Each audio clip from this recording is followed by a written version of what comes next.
Kia ora and welcome to a new video from NZ Pocket Guide. Today I'm going to tell you everything you need to know about staying in holiday parks and campsites in New Zealand. So without further ado, let's get started.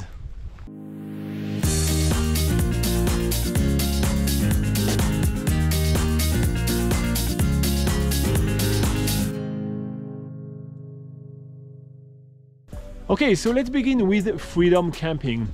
When travelers hear the word freedom camping in New Zealand, they think that they can just hop in the camper van and stay wherever they want at any time for however long they want. That's not really how it works in New Zealand, and freedom camping is actually heavily regulated. So you may want to do a lot of research about it if you're planning on making freedom camping some part of your trip in New Zealand. We do have some really comprehensive articles on the subject on nzpocketguide.com, so you may want to check it out.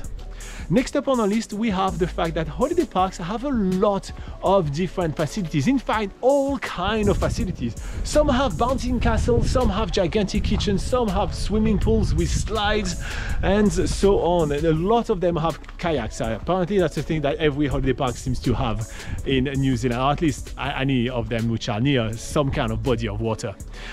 So yeah, holiday parks have a lot of different facilities that you can make a use of, and even if the weather is not playing ball during your trip in New Zealand, generally in holiday parks there is going to be an option to keep you or the kids busy, which is always a good option. Now, next up on our list, we have the fact that, well, as much as there is a lot of variety in facilities in holiday parks, there is also a lot of varieties in accommodation options. Holiday parks in New Zealand don't just have tent sites or powered sites for your camper van, but they very often have small motel units, cabins, family rooms, backpackers, and so on. So if you have some specific needs, or if you're after something very specific, you may want to contact the holiday park and see if one of the accommodation options that they have may suit your needs. Holiday parks are definitely not just for people in camper vans or tents. Next up on my list, I have the fact that, well, it is quite important when wanting to stay in holiday parks to book early, especially in summer. Now, holiday parks are usually a really popular accommodation of choice for locals. So if it happens to be one of the local public holiday, if it happens to be summer, if it happens to have a concert or a rugby game nearby, usually those kind of accommodations get booked really early. So make sure to do a little bit of research and to book ahead of time if you think that it's going to be one of the busy time of the year. As a rule of thumb, if you're staying in Queenstown or if you're staying in New Zealand from December to March, you probably will need to book relatively early for your accommodation. Next up, we have, well, sticking with bookings, bookings through OTAs. So OTAs are the booking.com, Expedia, trip.com, and it doesn't really matter, pick your choice.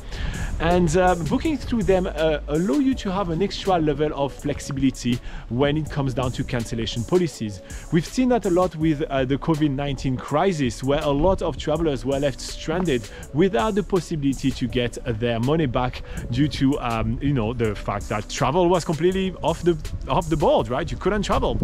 Well, booking through the booking.coms and the likes allows you to have more of a uniform cancellation policy. You're basically subject to the cancellation policy of booking.com and not of each individual providers that you're going to be using throughout your trip. It makes your life much easier when trying to make some amendment to your trip.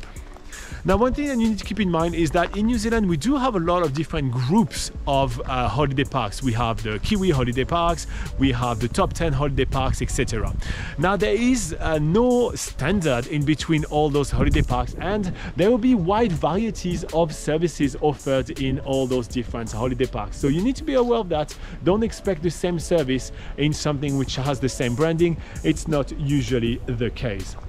And finally, if you're planning on traveling in a self-contained camper van, which has a sticker and is, actually branded self-contained, then it is a good idea to do a mix between holiday parks and freedom camping. This will allow you to take care of your grey and black water, as well as recharging all the batteries of your camper van. So doing a bit of mix of both and being able to use all the facilities of the holiday park, such as laundry and finally a larger kitchen than the tiny little hub that you will have, well, that may make your life much better and enhance your trip to New Zealand.